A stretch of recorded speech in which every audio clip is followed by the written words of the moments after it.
What are you cooking up this weekend whilst the sun is shining? If you fancy a barbecue, then you have to try my banging chimichurri chicken. Don't worry, the full recipe is down in the caption.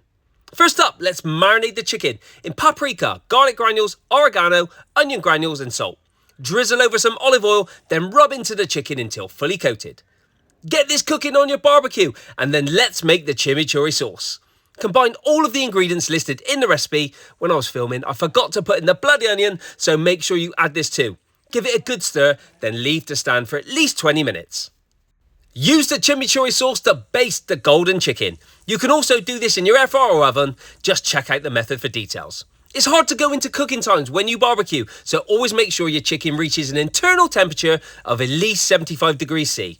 This recipe is utterly delicious, and the sauce is one that you will use on anything from steaks to pork and even seafood.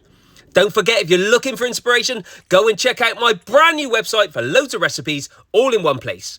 Like and follow for more foodie content.